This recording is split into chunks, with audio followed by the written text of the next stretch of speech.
aprender a ler a Bíblia no seu original, no hebraico. Tá funcionando aqui? Tá, né? Quem quiser ler a Bíblia no original, é só procurar a pastora Cláudia ao final do culto. Amanhã, 20 horas. 19 horas começa, já estará com a primeira aula aí, né? Com a turma aí. Então, pastora Cláudia, pode procurá-la para o hebraico bíblico, tá? Você que quer aprender a ler a Bíblia no hebraico, você vai aprender muitos significados interessantes do original. Queridos, eu não vou me demorar nessa noite, mas eu queria fazer uma reflexão. Hoje é dia dos pais. Os pais devem ter comido bem hoje, né? Se comeram tão bem quanto eu comi, então está todo mundo bem demais, né? E eu acredito que sim, fomos homenageados, tanto pela manhã, né, como pelos próprios filhos. E hoje à noite, hoje à tarde, estava meditando sobre o que eu iria compartilhar com os irmãos. O que nós iríamos ministrar? Deus colocou uma palavra no meu coração sobre a paternidade de Deus. Aproveitando que nós estamos no Dia dos Pais, vamos falar do nosso Pai, que é Deus. Paulo cita e apresenta continuamente Deus como Pai do nosso Senhor e Salvador Jesus Cristo. Porque Ele é Pai. A paternidade é uma dádiva divina. Ele é um presente de Deus para cada homem. Ser pai, queridos, é um ministério fabuloso. E eu queria falar um pouco sobre isso. Qual é a visão de Deus a respeito da paternidade? Por que Deus inventou a paternidade? Qual o propósito de Deus com isso? Paternidade não é um título, não é uma nomeação. Paternidade não é um nome, não existe ninguém com nome pai, né? Embora sejamos continuamente chamados disso. É engraçado, um dia desse eu estava em um evento onde tinha um monte de gente, aí eu vi alguém chamando assim, pai, e não era uma criança, era um jovem, pai, aí um monte de homem olhando assim, né? Que chama pai é universal, né? A gente é automático. A gente já está tão acostumado a ouvir os nossos filhos chamando a gente, que quando fala pai, todo mundo olha. Normal. Paternidade. Nós somos pais 24 horas por dia. Não tem esse negócio. Chamou pai, a gente já está com a anteninha ligada, né? E já quer socorrer o filho, já quer ver o que é. E eu queria convidá-los a avaliarmos, a pensarmos um pouco sobre paternidade. E vamos falar da paternidade de Deus. Quero convidá-los a abrirem as suas Bíblias em Deuteronômio, no capítulo 6, o versículo 1.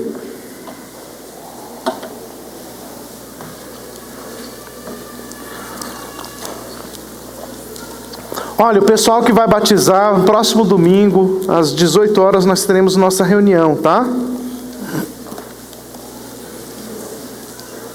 Hoje encontramos alguns, mas nós teremos no próximo domingo a reunião. Deuteronômio capítulo 6, versículo 1. Diz assim: estes são os mandamentos, os estatutos e os juízos que o Senhor teu Deus mandou ensinar-te, para que os cumpras na terra que passas a possuir, para que temas ao Senhor teu Deus e guardes todos os seus estatutos e mandamentos que ordeno a ti, a teus filhos e a teus netos, todos os dias da tua vida, a fim de que os teus dias sejam prolongados. Ouve, ó Israel, e cuida de pô-los em prática, para que te vá bem, e muito te multipliques na terra, que mana leite e mel, como te disse o Senhor, Deus de seus pais. Ouve, ó Israel, o Senhor nosso Deus é o único Senhor. Amarás o Senhor teu Deus de todo o teu coração, de toda a tua alma, de toda a tua força. Estas palavras que hoje te ordeno estarão no teu coração, tu as inculcarás a teus filhos, e dela falarás assentado em casa, andando pelo caminho, deitando-te e levantando-te. Amém? Vamos para Josué capítulo 2. Perdão, Josué não, Juízes. Juízes, capítulo 2, versículo 6. Juízes 2, 6. Diz assim: havendo Josué despedido o povo, foram-se os filhos de Israel, cada um a sua herança, para possuírem a terra. Serviu o povo ao Senhor, sumiu. Obrigado. Todos os dias de Josué e todos os dias dos anciãos que sobreviveram a Josué e viram toda aquela grande obra do Senhor, a qual ele fizera a favor de Israel. Faleceu Josué, filho de Num, servo do Senhor, com a idade de 110 anos. O sepultaram no termo da sua herança em Timnat-Heres, na região montanhosa de Efraim, para o norte de Gaás. Foi também congregada toda aquela geração a seus pais, e toda a outra geração após dele se levantou, que não conhecia ao Senhor, nem tampouco a obra que ele fizera a Israel. Então fizeram os filhos de Israel o que era mal aos olhos do Senhor, e serviram aos Baalins, deixaram o Senhor, Deus de seus pais, que os tirara da terra do Egito, foram-se após outros deuses, dentre os deuses das gentes, que havia ao redor deles, e os adoraram. Provocaram o Senhor a ira, porque deixaram o Senhor e serviram a Baal e a Astarote. Vamos orar? Peço, Senhor, que o Teu Espírito fale ao coração da igreja. Ministra, Senhor, as verdades da palavra, vida de cada um aqui, em nome de Jesus. Amém. A paternidade de Deus é algo importante. Primeiro porque Deus é Pai. E segundo porque Ele dá uma função. Como eu disse a vocês, paternidade não é um título, não é uma conquista.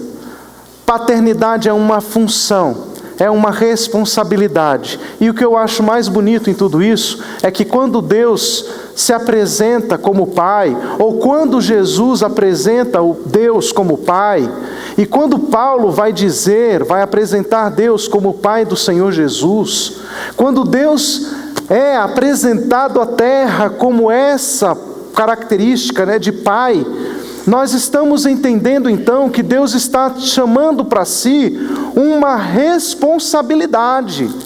Deus tem uma função. Ser pai é ter a paternidade. E ter a paternidade na Bíblia significa contrair responsabilidade sobre o filho.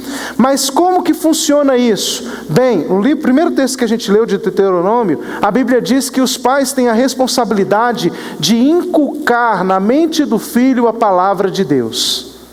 Nós temos a responsabilidade de ensinar os filhos, de ensinar a palavra de Deus, de instruir a criança o caminho em que ela deve andar. Falar da palavra de Deus não significa fazer um culto doméstico na casa.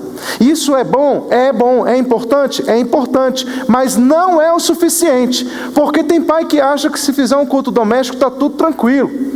Poxa, já estou fazendo, isentei-me da minha responsabilidade de pai. Não, senhor,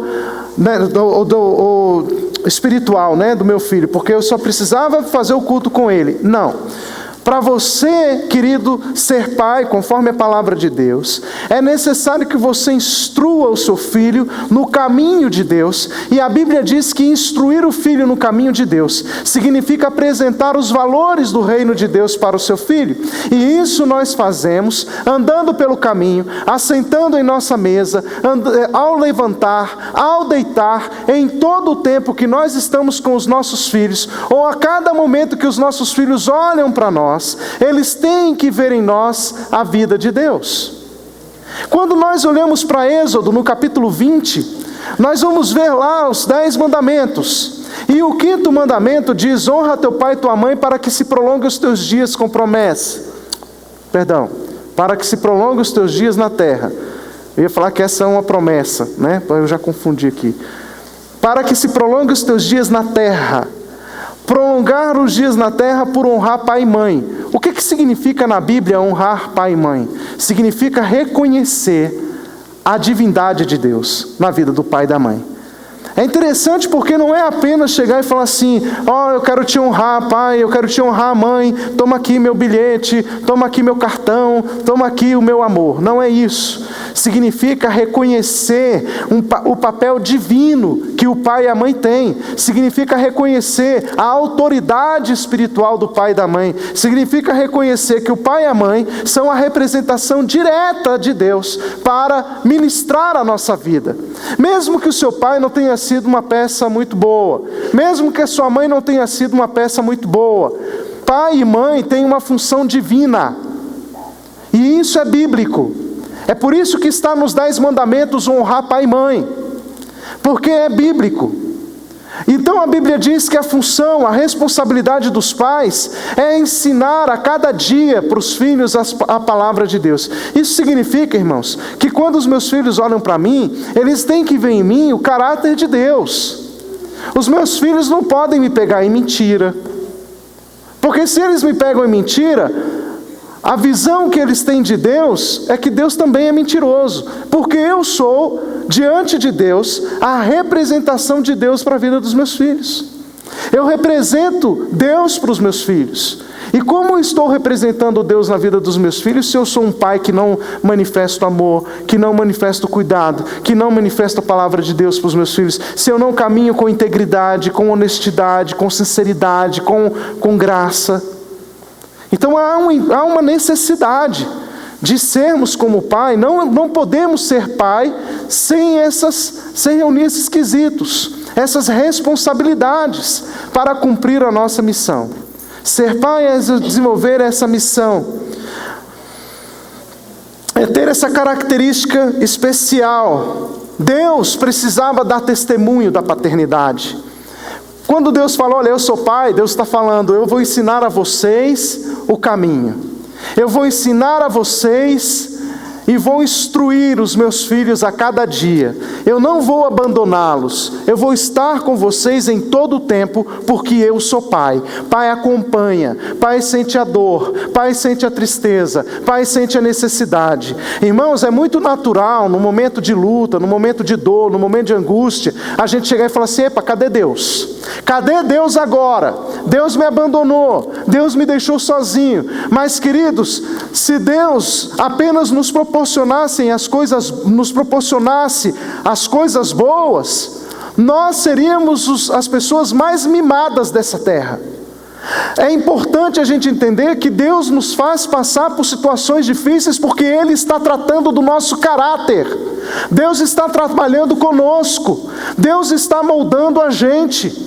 Ainda que você não entenda, ainda que você ache que a dimensão dessa ferida, dessa luta, dessa tribulação seja grande demais, mas Deus dá aos seus filhos a medida certa, porque Deus ama a cada um. Deus ama você. Deus não deixa você solto. Deus não deixa você desamparado.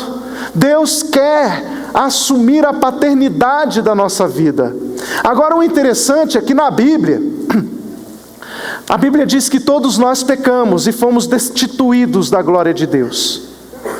A Bíblia diz que nós vamos então assim, por causa do pecado, por causa dessa separação, da queda do homem, e porque todos nós somos pecadores, nós nascemos separados de Deus. Ou seja, nós nascemos órfãos de Deus, de pai. Nascemos sem pai. A visão que nós vamos ter de pai é a visão humana, e vamos nos limitar a isso. Porque o amor, a justiça que nós vamos aprender com os nossos pais, ela é simplesmente uma justiça humana.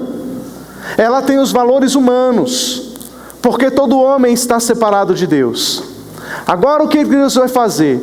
Ele vai precisar enviar o seu Filho Jesus, e Ele vai mostrar na terra a relação pai e filho, e Ele vai trabalhar essa relação pai e filho, para que nós, seres humanos, pudéssemos entender como que Deus queria se relacionar, ou como Deus quer se relacionar com o homem. Deus vai ter uma relação com Jesus que é de dar inveja a qualquer pai e filho. A relação de intimidade é tamanha que Jesus, em João no capítulo 17, vai chegar a dizer: eu e o meu Pai somos um. Eu faço a vontade do meu Pai. Eu vivo para a glória do meu Pai. Eu e o meu Pai, a gente tem o mesmo coração. Eu e o meu Pai pensamos a mesma coisa. Eu e o meu Pai caminhamos juntos no mesmo propósito. Eu não apenas olho para o meu Pai para suprir as minhas necessidades, mas eu também estou preocupado com o coração do meu Pai. Eu estou preocupado com os sonhos do meu Pai. E eu quero dar continuidade a tudo aquilo que o meu Pai tem planejado. Eu quero continuar o projeto do meu Pai. Eu não vou parar o projeto do meu Pai. E porque eu e o meu Pai somos um. Quem olha para mim está olhando para o meu Pai. Quem olha para o meu Pai está olhando para mim. Porque eu e o meu Pai somos um. Jesus vai fazer na sua oração essa declaração. Tamanha unidade, comunhão que Ele tem com o Pai. Não é uma relação órfã. Já a nossa relação humana com o Pai se limita a uma relação de amor, mas muito dificilmente de unidade com o Pai.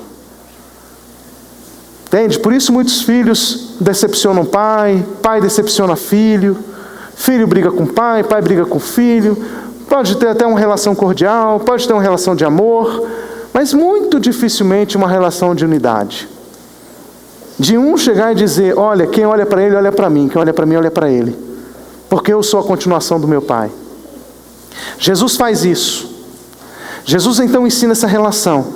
E aí, qual é a oração de Jesus? Pai, agora eu quero que eles continuem a obra. Eu quero que eles agora, que essa relação se estenda aos homens. Porque foi para isso que Jesus veio. Para abrir a porta, para que nós deixemos de ser órfãos e nos tornemos filhos de Deus. Quando nós falamos esse termo filhos de Deus, significa que Deus assume a nossa paternidade, porque nós fomos, segundo o apóstolo Paulo, adotados. É por isso que essa ideia não é muito bíblica quando nós dizemos que todo mundo é filho de Deus. Porque agora a única possibilidade da gente se tornar filho de Deus é por adoção. Porque todos nós pecamos e fomos separados de Deus. Então Paulo vai dizer que agora nós somos adotados por meio de Jesus Cristo. Se eu quero agora viver a paternidade de Deus, eu preciso de Jesus. Preciso que Jesus administre minha vida, porque Ele sabe como deve ser a relação pai e filho. Queridos, eu queria convidá-lo a abrir a sua Bíblia em Efésios no capítulo 1, versículo 17, para você entender isso melhor.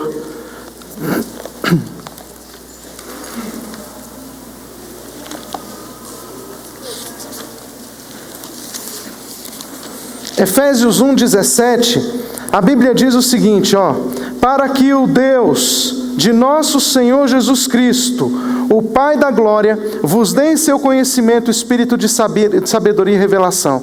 Veja só, aqui em Efésios está revelando essa característica de Deus. Deus é o Pai, mas Ele é o Pai de quê? Da glória. E se você observar a cena da glória, segundo Efésios, no capítulo 1, versículo 10, diz o seguinte, de fazer convergir em Cristo todas as coisas na dispensação da plenitude dos tempos, tanto as que estão nos céus como as que estão na terra. Isso significa que Cristo Jesus, Ele é o centro de toda a glória. Deus é o Pai da glória.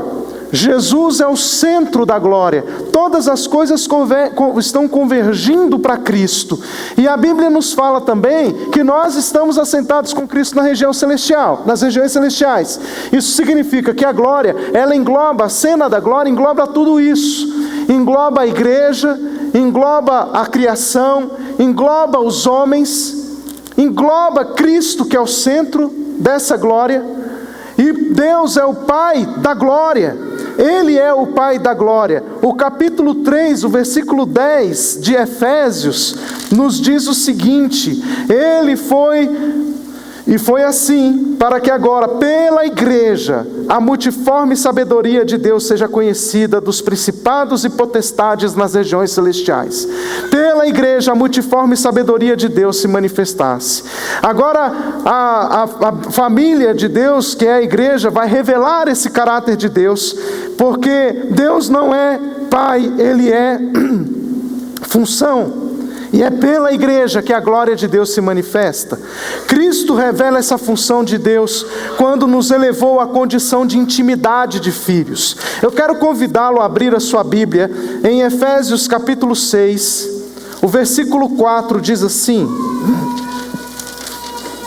Vós, pais, não provoqueis a ira os vossos filhos, mas criai-os na disciplina e na instrução do Senhor. Foi o texto, inclusive, que o pastor Vilaça citou nessa noite. Colossenses capítulo 3, versículo 21, diz assim: Mas vós, pais, não irriteis a vossos filhos, para que não percam o ânimo. Para que não percam o ânimo. 1 Timóteo, capítulo 3, versículo 2.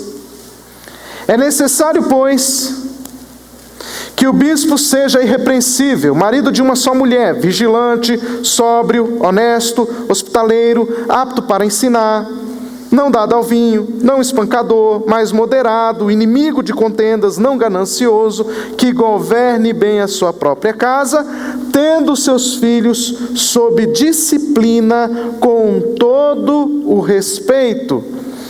Esses textos nos mostram uma função do pai. Isso significa que para sermos pai nós precisamos nos enquadrar nesses versículos. Ensinar os nossos filhos o caminho do Senhor, não provocar-lhes a iras, criá-los na disciplina e na admoestação do Senhor. E quando Deus se assume como pai dos seus filhos, Ele está assumindo também a responsabilidade de nos instruir, de nos ensinar, de cuidar de nós, e mais, de colocar a nós limites, porque essa também é uma das funções do pai. Pai tem que pôr limite aos seus filhos. Pai não pode chegar para o filho e ficar assim: ô, meu filho,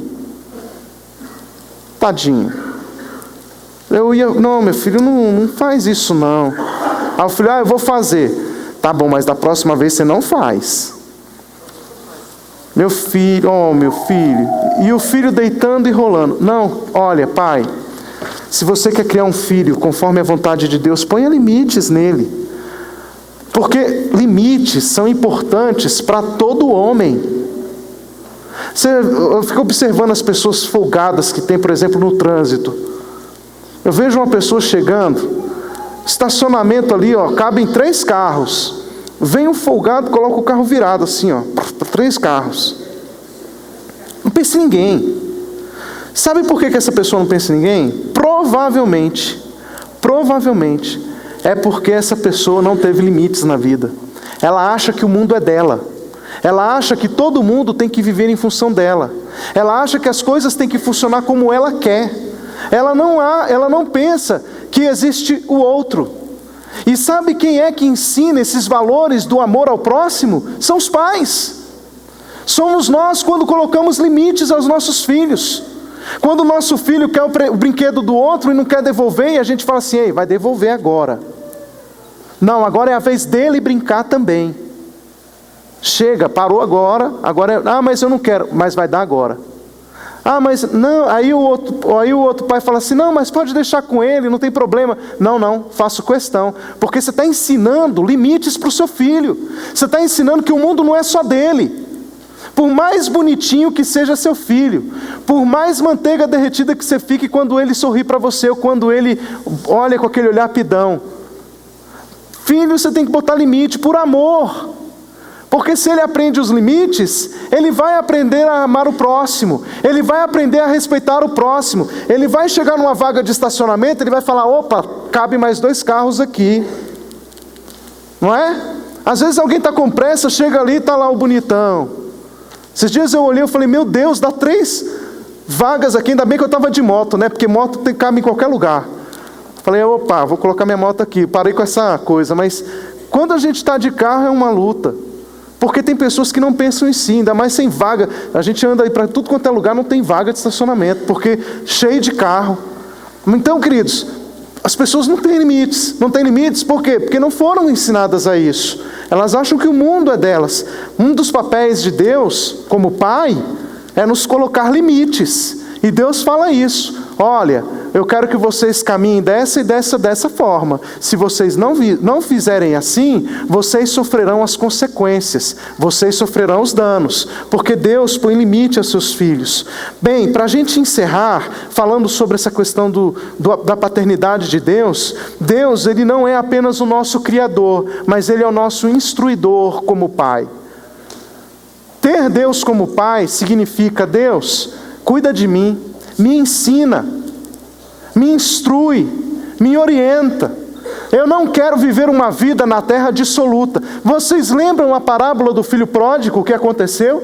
Quando o filho pródigo quer sair debaixo da autoridade do pai, ele chega para o pai e fala assim: pai, me dá a minha parte da herança.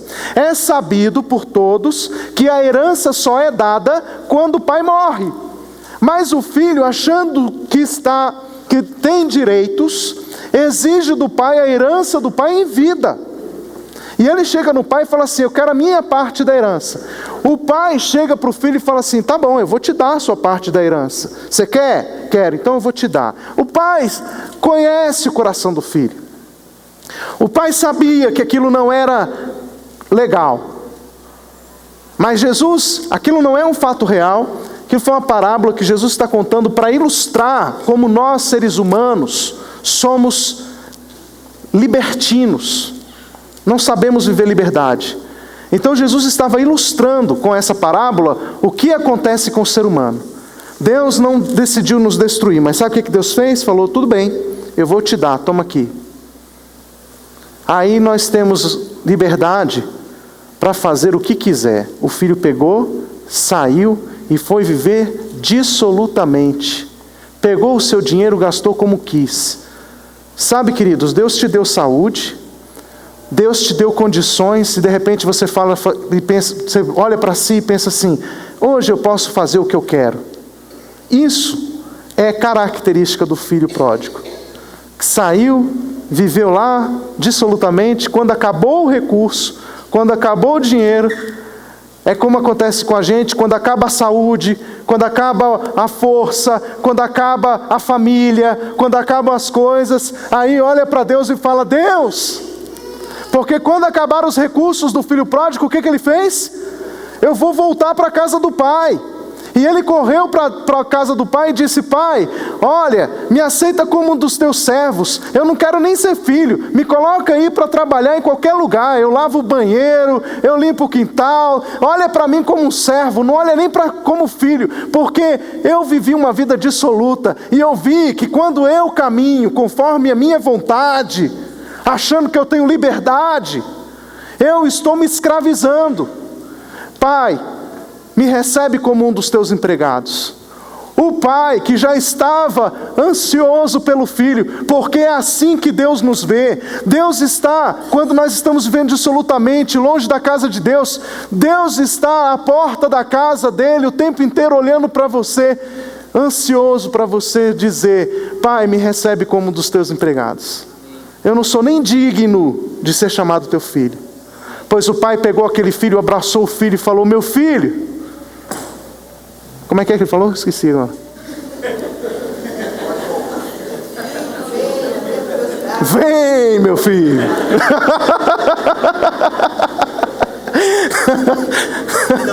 Na linguagem de agora, né?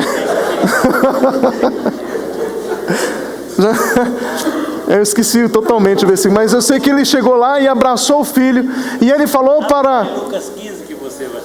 Lucas 15. Ele chegou lá para o filho e falou assim, aliás, ele chegou para os empregados e falou assim, pega o anel, pega a vestimenta, veste o filho, põe anel, dá o melhor, vamos matar um boi, vamos fazer aqui uma festa, porque esse meu filho estava perdido e foi achado. Estava morto e reviveu. O pai não queria saber de colocar o filho como empregado. Querido, talvez você pense assim, mas eu sou o menor aqui nessa noite. Eu tenho pecado, eu não sei o quê, estou vivendo a minha vida de solto, como eu quero. Irmão, querido, deixa eu te falar, quem vive como quer, acaba como não quer. Eu estou aqui parafraseando o ditado da minha mãe, que fala que quem fala o que quer, ouve o que não quer. Eu pego as sabedorias domésticas, né? Então, quem quer viver como quer, acaba a vida como não quer. Porque na verdade a gente vive uma vida dissoluta. Todo homem é pecador, todo homem tem tendência ao pecado. Se deixarmos livres como somos, nós vamos direto para o pecado. Você já viu uma pessoa ímpia, como é que ela faz? Ela vive, por exemplo, uma vida de balada, de vícios, e ela fala assim, não quero saber de igreja não, porque eu quero viver uma vida de liberdade. Mas que liberdade? Escravidão de prostituição, de adultério, uma vida escrava nas drogas, na bebida, nos vícios, nos jogos, no chiqueiro. Isso é liberdade. Você não poder ser você. Você não poder ser livre dessas coisas, de vícios, de prostituição, de vícios sexuais. Gente, tudo isso pisa as pessoas. Isso é liberdade? Livres somos nós, que não precisamos dessas coisas. Quando a gente está lá na fossa, a gente fala assim, gente, mas eu não consigo viver sem isso, eu estou escravo desses negócios. Aí a gente fala, Senhor, preciso voltar para a sua casa. Eu não sou digno nem de ser chamado teu filho. O Senhor não vai te olhar e falar assim, tá vendo? Eu venci. Não, Ele vai chegar para você e falar o quê? Vem, meu filho. Pega aí, prepara o melhor. Anda, empregados, façam uma festa. Porque esse meu filho estava perdido, estava morto e reviveu. Estava perdido e foi achado. Deus vai te dar um anel no dedo, vai colocar um anel no seu dedo, vai colocar vestes novas na sua vida. Deus vai te dar um novo tempo, vai restituir a tua filiação e você vai poder sair daqui dizendo, hoje eu sou um filho de Deus. Amém. Então, queridos, para encerrar, João 14. Filho tem que viver na casa do Pai. O filho que depende do Pai, ele precisa frequentar, precisa viver, precisa comer do Pai. E quando a gente fala de filho viver com o Pai, é porque o filho aprende com o Pai. João 14, a gente vê uma relação pai e filho, e Jesus vai o tempo inteiro tratar a morada, habitação, porque Jesus está trabalhando nesse contexto aqui em João. Por isso, infelizmente, a gente interpreta errado esses versículos aqui, né? Porque o versículo está dizendo, no versículo 2, na casa de meu pai há muitas moradas, se não fosse assim eu vou teria dito, vou preparar-vos lugar. A gente pensa que isso aqui está falando da volta de Jesus, quando ele vai vir, aí quando ele vier, vai preparar-vos lugar, porque eu vou preparar-vos lugar, e se eu for e vos preparar lugar, virei outra vez e vos levarei para mim mesmo, para que onde eu estou estejais vós também. Eu virei e vos levarei para mim mesmo. A gente está achando que é na vinda de Jesus, mas não é na vinda de Jesus. Esse não é um texto que fala da vinda de Jesus. Por quê, pastor? Por quê? Por causa do texto. Se a gente continuar lendo, a gente vai ver isso. Ele está falando de relação, de habitação. Só tem 2 vezes que se trata da morada de Deus, da casa de Deus na Bíblia. E está aqui em João capítulo 14. Jesus está falando de habitar na casa de Deus e Deus habitar em nós. É uma relação de habitação. Ele quer habitar em nós. A relação pai e filho é de unidade, deve ser de unidade. É o termo da casa do Pai, é o próprio Cristo. Porque quando a Bíblia fala da casa do Pai, ela está falando do próprio Cristo. E é Cristo, aliás, é nós habitando em Cristo, porque é isso que ele está falando. Na casa de meu Pai, que é o próprio Cristo, há muitas moradas. Se não fosse assim, eu vou teria dito, vou preparar-vos lugar. Se eu for e vos preparar lugar, virei outra vez e vos levarei para mim mesmo, para que onde eu estou estejais vós também. Vós conheceis o caminho para onde eu vou.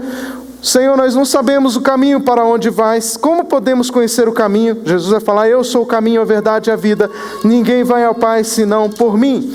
E aí Jesus fala no verso 12, em verdade vos digo que aquele que crê em mim, também fará as obras que eu faço, e as fará maiores do que essas, porque eu vou para o Pai. No verso 20 ele diz, 21, aquele que tem os meus mandamentos e os guarda, esse é o que me ama. Aquele que me ama será amado de meu Pai, e eu amarei e me manifestarei a ele. Disse-lhe Judas, não Iscariote, Senhor, por que pretendes manifestar-te a nós e não ao mundo? Olha o verso 23 que diz, respondeu-lhe Jesus, se alguém me amar, guardará a minha palavra, meu Pai o amará, e viremos para Ele, e nele faremos morada. Primeiro, lá em João 14, Jesus fala de nós habitarmos.